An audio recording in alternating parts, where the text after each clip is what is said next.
Bill Dale heads the organisation Beach Buddies, which now has 500 volunteers and has helped to clear the island's beaches of literally tons of rubbish.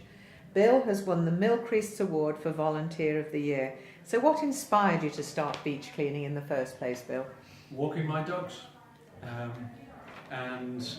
We walked along the beach one day, 10 years ago, almost to the day, in October 2006, and found some rubbish, found a scallop bag, filled it up with plastic, walked along a bit further, found another scallop bag, filled it up with plastic, and then we got it round the corner and you could see plastic for miles and miles.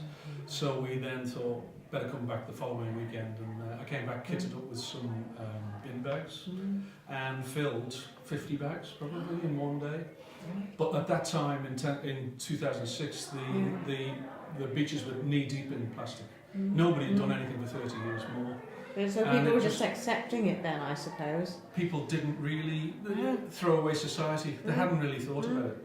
And then I ran it on my own because to be quite honest, picking up other people's rubbish had a stigma about it. And when I realised that there were actually some people out there who wanted to get involved, I issued a press release, and within the first year we had 1,500 volunteers. God. So that little figure there, 500, was for the first few months. By the end of the second year we had 3,000, and by the end of December 2016 we will be over 7,000 volunteers. That's fantastic. And that's without the people who use our bins. Because we have bins all over the place where you can take a bag and then you fill a bag, but we don't even know who those are. And those bins are filled regularly and they're full all the time, so we've probably got another few thousand. We could have 10,000 volunteers. Gosh, just getting everybody mobilised from your start there. I think so. I think I've hit on something that everybody seems to want to do.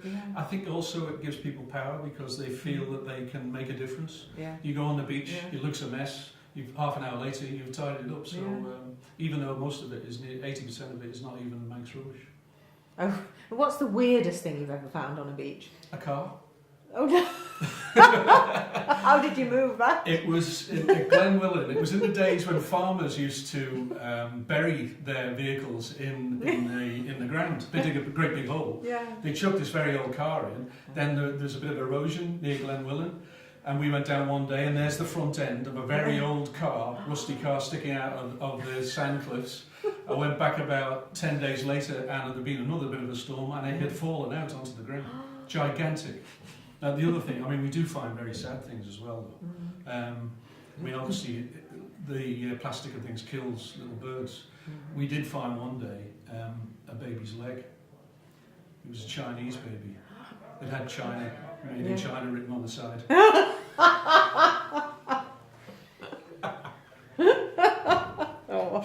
I've still got it. Oh, good. That's pretty weird anyway.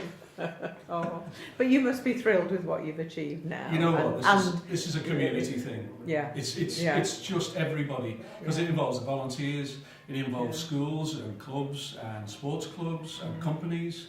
And government are supporting us as well. It's just a big good news story for everybody, and it's not about one person. This award, unfortunately, has just got one name on it. You can put another 7,000 on here. In fact, I think my newspapers are going to sponsor another 6,999 of these. Is that right? Well, we certainly salute all of you, Bill. So congratulations. Thank you very much. much. Very well done. Thank you.